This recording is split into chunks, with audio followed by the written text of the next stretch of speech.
Hello everyone and welcome to the video. Today I'm going to explain to you all of the item transportation component of Create.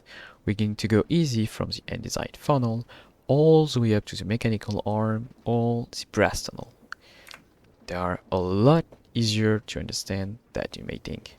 Okay, start up with the andesite funnel and the brass funnel. The first difference you can see between them is the andesite funnel can only drop one item at a time, while if I upgrade this one, the brass funnel can drop as many items you want. And not only as many, but also how many items you want. So the maximum amount, say any, but it's 64, it can only drop a stack by a stack. And you can still see from both of them, they will wait until the item get picked up or the item falls somewhere else before dropping another one. Now let's get to the more advanced way you can use the andesite funnel. So the first thing you need to know is if you place it directly doing a right click, it will not open the inventory, but place the funnel on it. So here it will go out. You can check the arrow to know in which direction it will go. To change them, all you need to do is press Ctrl and it will go inside. If you get a bit more advanced in the game, you will have access to the wrench. This tool makes it possible to directly change in which direction your funnel will go, simply by doing a right click. Now, you saw that you can kind of place funnel everywhere on a block, below, on the border. And this can be very useful if you want to transport item up. You can place one here that go out, and one here that goes up.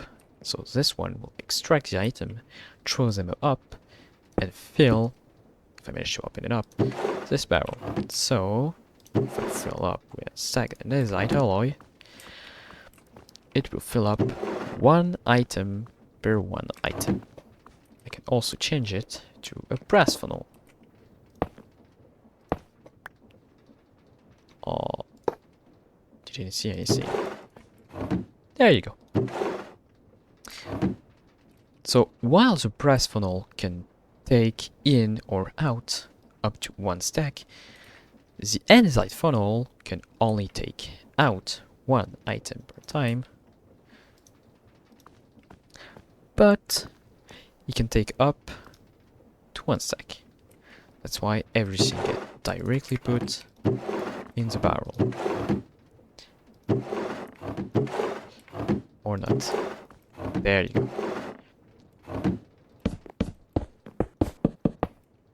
Another way you can use them is on a belt. If you want to place your funnel, all you have to do is have a block, in this case, an inventory. It could be a chest or a barrel like this. And all you have to do is bar it like this. All you have to do is power the belt and the item will go in the direction the belt is going.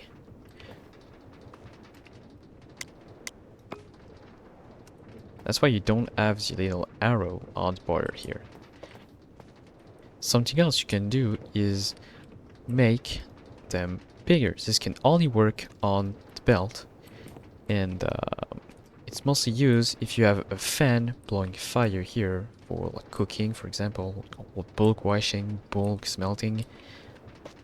It's very useful so the item don't get stuck in this little area here. You can always add one more fan, but it's less useful. Now you may have seen on the brass funnel, you get this extracted amount. You can choose how much, but also say filter. So the way you do this is by getting a filter. In the create mod you have 3 filters, but in this case we're only going to work with the attribute filter and the list filter. The list filter is very simple. You can place certain amount of item you want. You can even use JI to click an item, drag it directly into the list. So if you don't have an item and want to place it on the list, you can. Once you place the filter containing all of your items, now as you can see, all the blocks you put in, only the one that you choose will go out. It's fairly simple.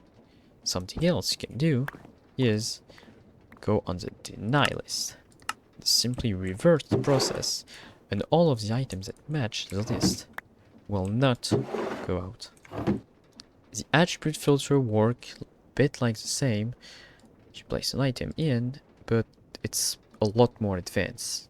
You can use it to know if certain item can be burned in the furnace, for example, or if you have a stockage system to separate it, just like in the normal creative inventory menu. If I take redstone, for example, and a functional block, as you can see, you have the group redstone block and the group functional block.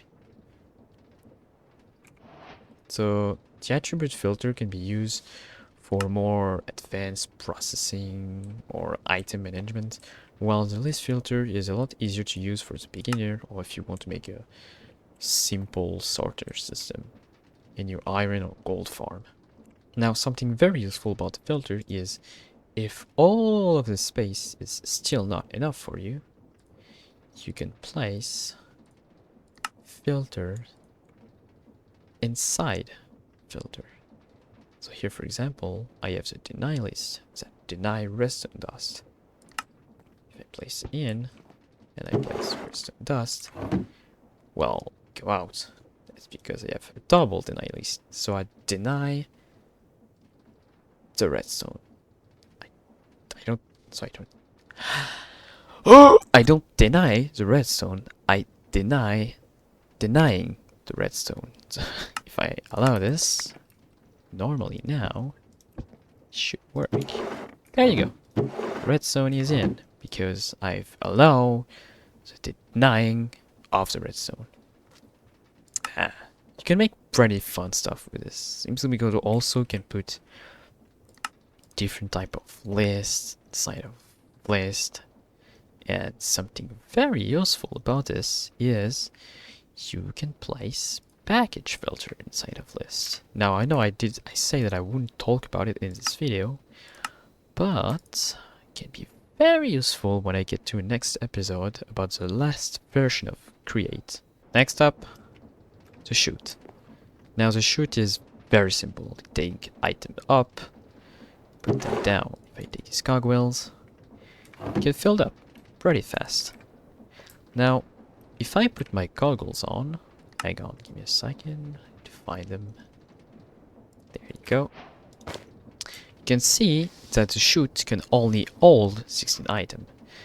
That's what you think, because it can actually hold up to one stack, but can only extract 16 at a time. If I were to use a brass funnel, for example, to place item in, I can put an entire stack of cogwheels in it instantly. A good example right here, I have a chest filled up with cogwheels and large cogwheels. I also have the advanced smart chute, which is just like the brass funnel, but for chute. The way it works, the small cogwheels will go to the left, and the big cogwheels will go to the right. Now, the smart chute can actually take an entire stack at a time. So as you can see, I really got some in it. It's not supposed to. So when I start it, normally you would think that because this one has normal chute, it will go slower, because it can only take up to 16. But the chute above it will actually give him the item. So if I start it, as you can see, the barrel gets filled at the same speed.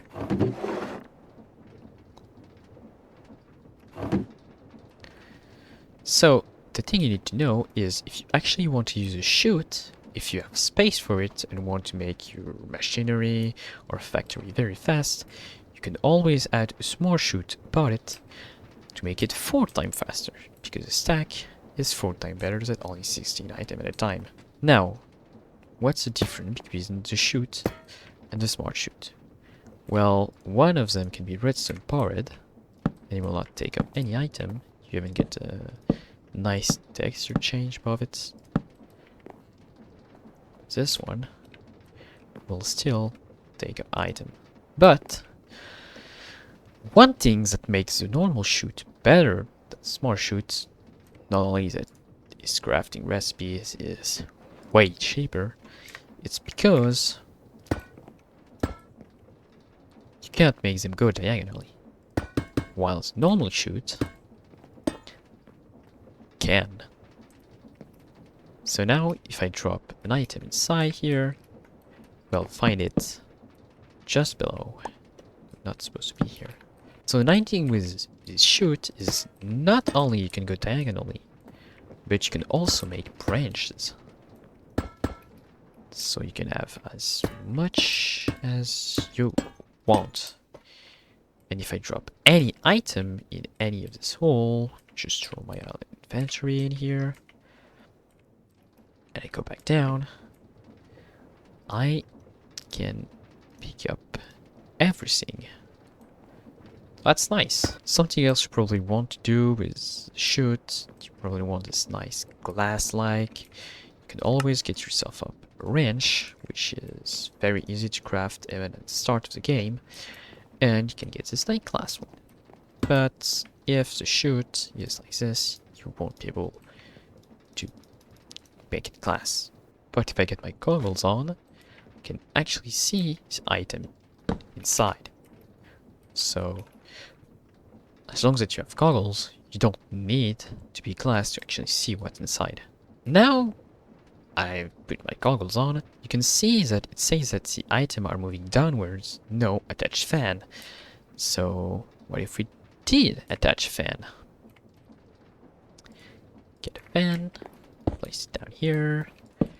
Going to borrow it using cheat method. We're in creative, we do whatever we want. Like this. Now, item move upwards.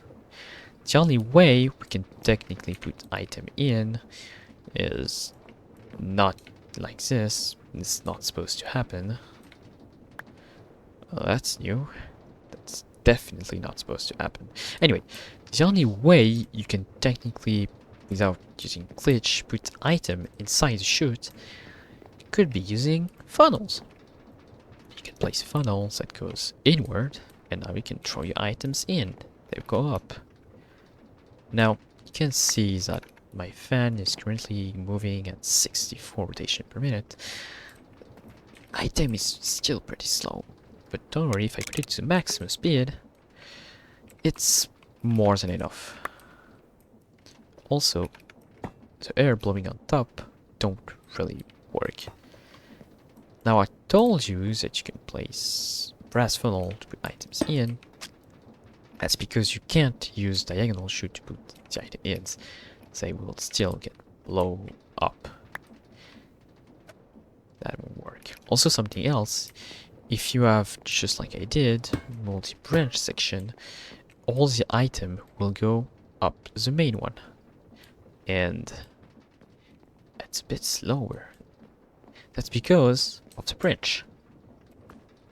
Item are moving a lot slower because the wind is divided in all of this little branch. If I add more branch, as you can see, now the item is still moving the same speed. I guess it only counts branches are directly above it. Let's try like this. Let's see how fast it is now. So if I throw my wrench, yeah, it's definitely a lot slower.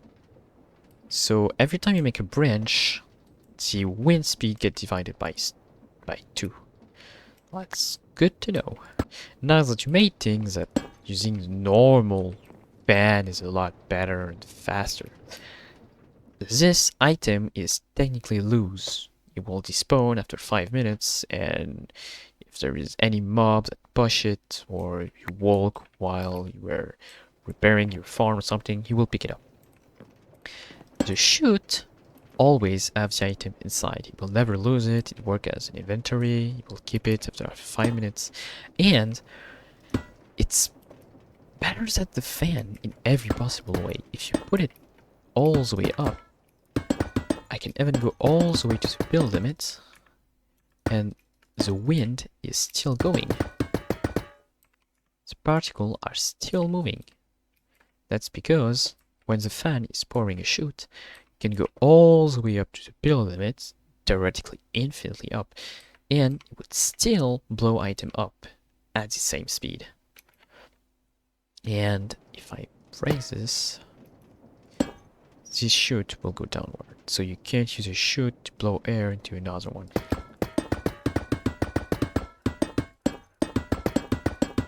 Just before we go to the next part, the chute have the same filter type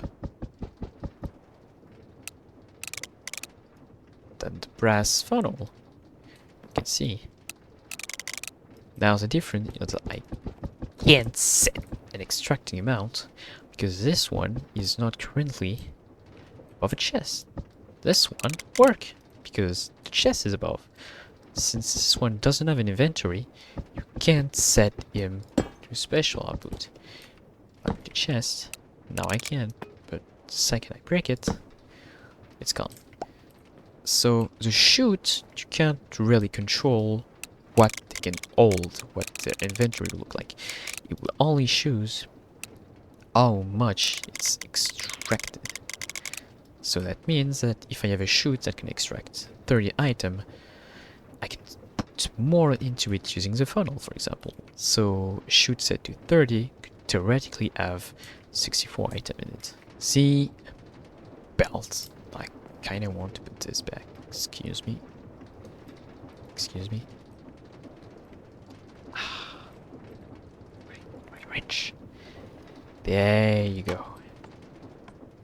That's better. So, belt and the weighted ejector. Now these guys kinda are the same. They just transport an item from point A to point B. You can go forward, you can go upward, diagonally. So I put them next to each other. But I'm still going to explain both of them as best as I can. So, number one, the belt. And you actually need another item to make it work. Shaft. You need a minimum of 2 shafts to make a belt. But you can place more shaft into it if you want. If you don't like your belt, instead of destroying it and resizing it to how you want it, clicking on it using a belt will extend it. And at the opposite, right-clicking using a wrench will retract it. You can also take away the shaft inside using a wrench instead of having to destroy the whole thing. Now that you have your belt, you want to give him mechanical power to work. Once again, just going to cheat. Obviously, you're going to get a better way to do this.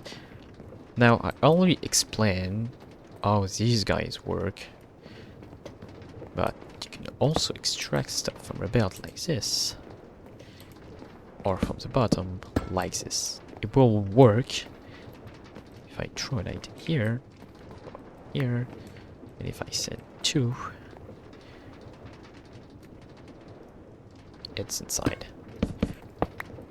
You have a 3 way of placing your belt. The first one is just like this. There is a Horizontal. horizontal way.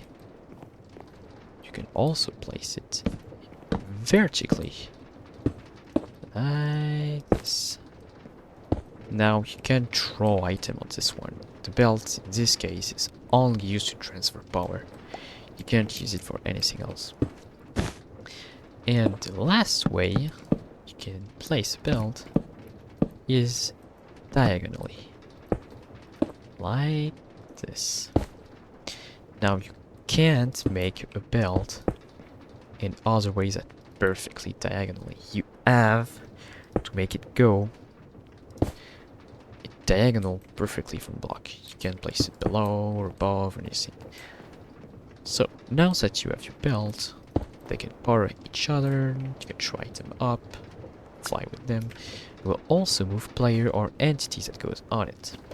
The maximum size for the belt is 20 block and goes pretty far. But once you reach this distance, you can always add one more belt, and if they're moving in the same direction at the same speed, the item will be transformed just like there is no gap in between. And it's one singular belt. When you have two belts next to each other, you can use mechanical belt, right click on it, to join them. You can also use a wrench on one single belt to separate it. Now you may see that the shaft appear. That's because if you don't have enough shaft and go yourself in survival, you won't be able to separate the belt. If I'm here and give myself one more shaft, I can. You will also use one belt to separate it. As you can see, I just lost two shafts and a belt. You will also get your item backs when joining the belt. When the belt is running, place block on top, an item will still go under it. If you want to stop an item from being thrown out of a belt, you can place one singular block in front of it and it will get stuck here. If you place a block on top, it won't work. The weighted ejector. This one is very simple to use. The first thing you need to do is control right click to choose the target on which you want to throw the item.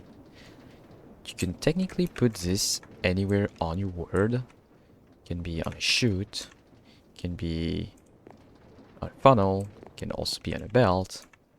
And when you choose your block, you will see you get this yellow outline telling you that you aim properly. You can also place it on depot or on the floor directly. You can only place the ejector directly on one side of its target. You can't place it diagonally. It won't work. Once you placed your ejector, you will see a shaft here. You need to connect it using rotational power to make it work. Once you connect it, you can see it takes some time to reload. After that, you can throw any item on it, and you will directly throw it perfectly on the block you tell him to throw. The speed of the rotation power don't really matter on how far you want your item to be thrown up.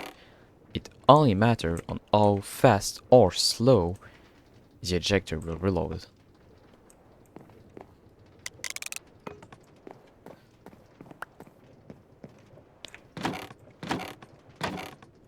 One of the biggest advantage of the ejector is that you can place it quite far, but also above or below his target.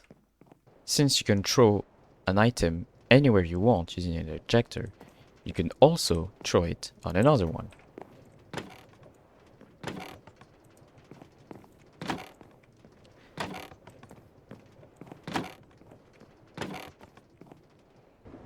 The maximum distance of the weighted ejector is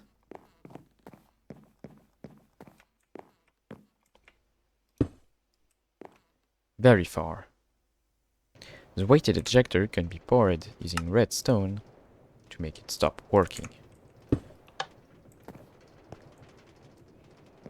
You can also put any entity such as monster or normal mobs or even a player and the weighted ejector will also throw them.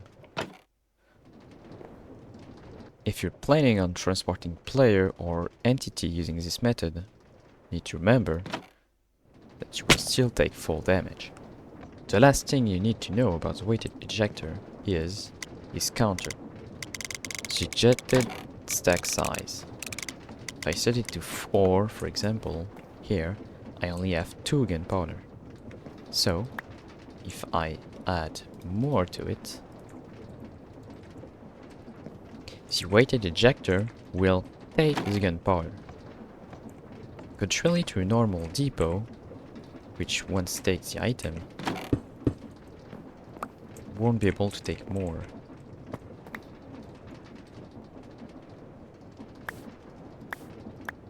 The mechanical arm. This one is extremely powerful, probably one of the best items in the entire Create mod. In this case, I have a depot right here, and I have a lot of cogwheels and shafts, and I want to sort them into these 3 barrels. So this is a very small sorting system. You can do a lot bigger, and what I'm going to do, I'm going to right click on the depot, as I can see say extract from. If I right click again, it's deposit to. So one right click is to extract the item, so we'll take it, and another one to deposit the item. So in this case, we want to extract it. The mechanical arm is also very intelligent, and as you can see before I can even place it, you already know that this funnel is pointing downward, so I can't take item, I can only deposit to it. So I'm just going to do right click. Now that everything is set up, by the way, if you want to get rid of the selection, you just have to unselect the arm and you've gone for it. You need to power it using the cogwheels on his side. Now he's powered. So he had 3 different mods. We're going to see this a bit later, but for now let's check how fast it is to get all of my items. So activate the lever. I throw a bunch of everything inside. I don't really care about it. It's going to do the sorting instead of me. So, and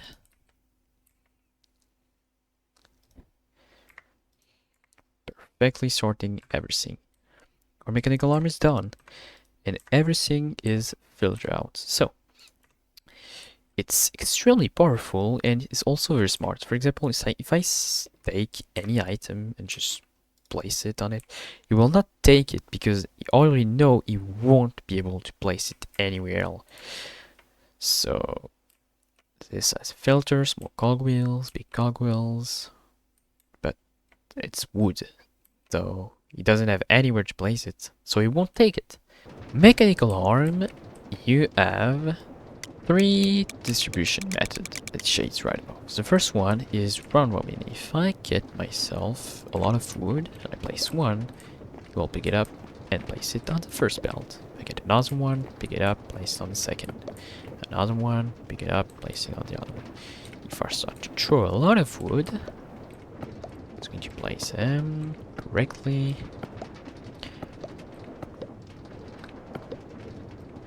But now, as you can see, the last belt is full.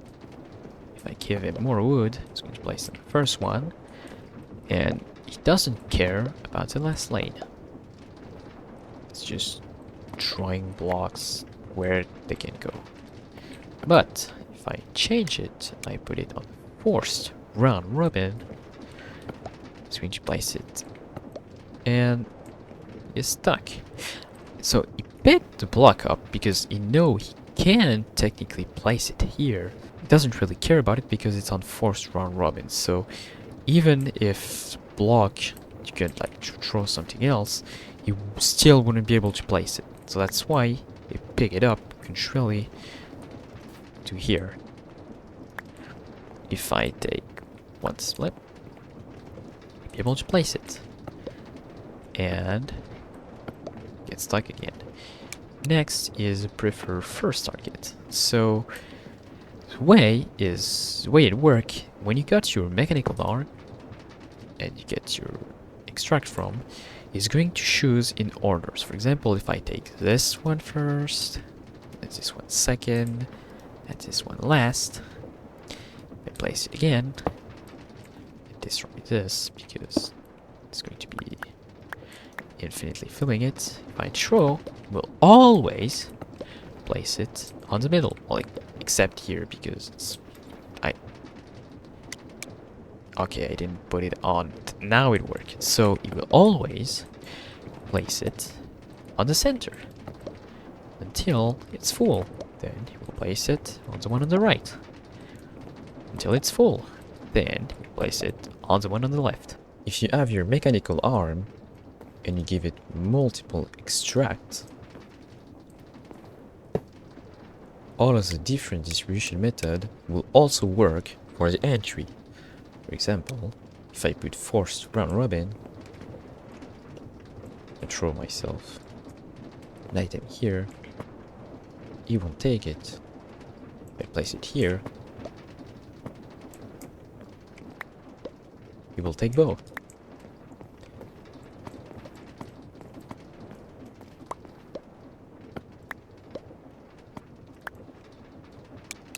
This also works using prefer first target.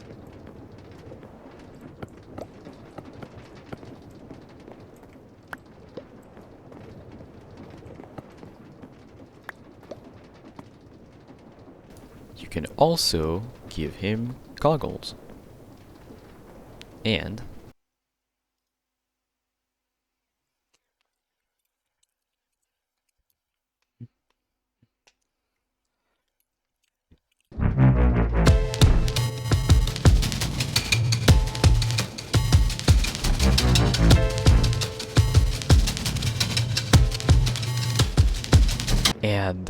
lastly, the andesite tunnel and the brass tunnel.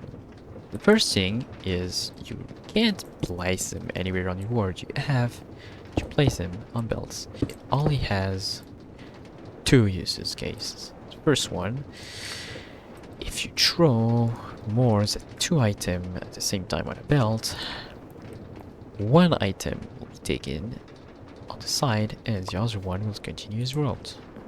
I get myself almost an entire stack. Get one goes in here and the rest here. The other way you can use andesite tunnel is to get your number of items per second. For example, you can do this by using a display link, place it on any display you have, and you can place it on any face of the tunnel. It will not block the item from going through, or on the top. After that, you can right click and you can choose if you want to see the accumulated item count or the item dropbook. You can choose it if you want to get it per second, minute, or hour.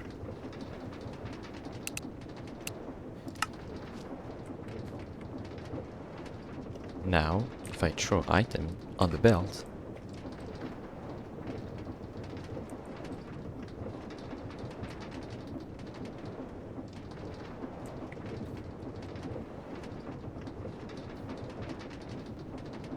you can also use the displaying on the brass version, and it works the exact same.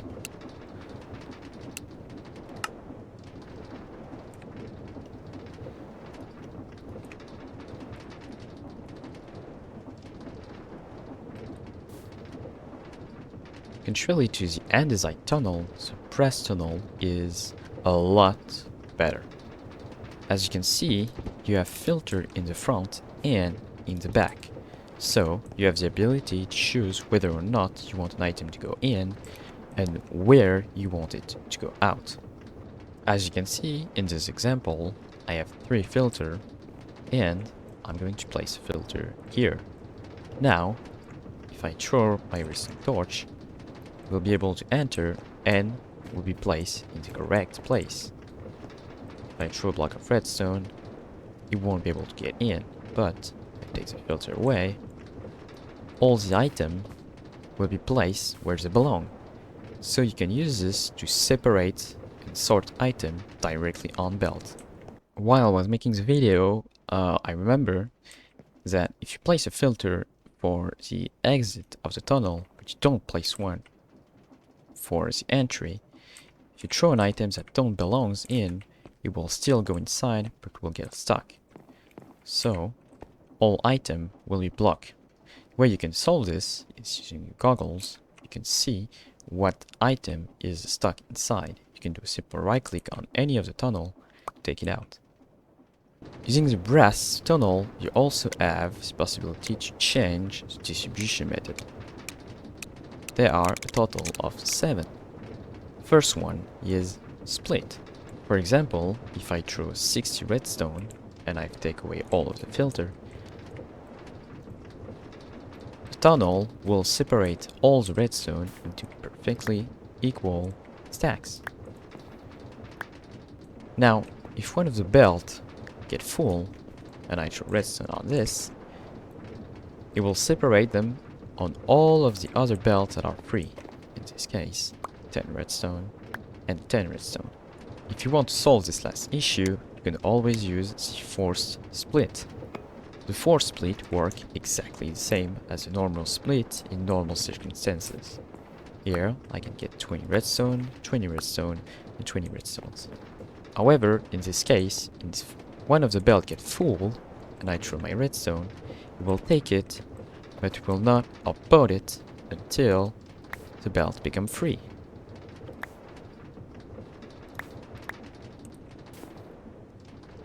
Next one is round robin. Just like the mechanical arm, this one simply take item and place them into different belts one by one.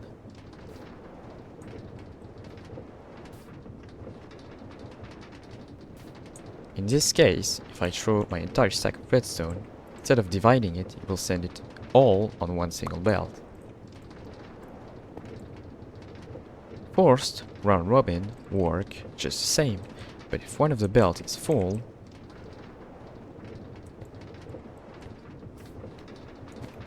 instead of continuing on the next one, it will take the redstone but will not deliver it. If I throw more, it will get stuck, and it will wait until all the belt is free. The preferred nearest is very simple. We'll always try to give it to the nearest belt. Once this one gets full, it will get to the next one. Now, something you might see, and can happen in this case, since these belts are too slow, if I were to throw 2 items rapidly, even if this belt is technically free, because the space directly in front was taken by this redstone, it preferred to send it to the next one.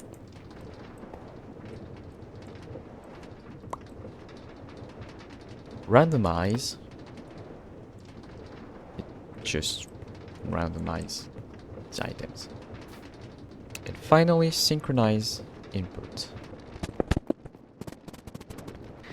Nice. So now, if I throw redstone here, he won't go past. We'll stop. Okay, it did not stop, but it didn't go past. That's one good thing. If I throw another one here, and another one here, if you look above, it goes in, and the last one goes in, they all go out at the same time. Well, that's everything for this video, and I hope I helped you. In the next one, I will explain all of the different items on which you can use to transport rotation power, create it, or transform it in different way. Anyway, I hope you enjoyed the video, and I see you on the next one.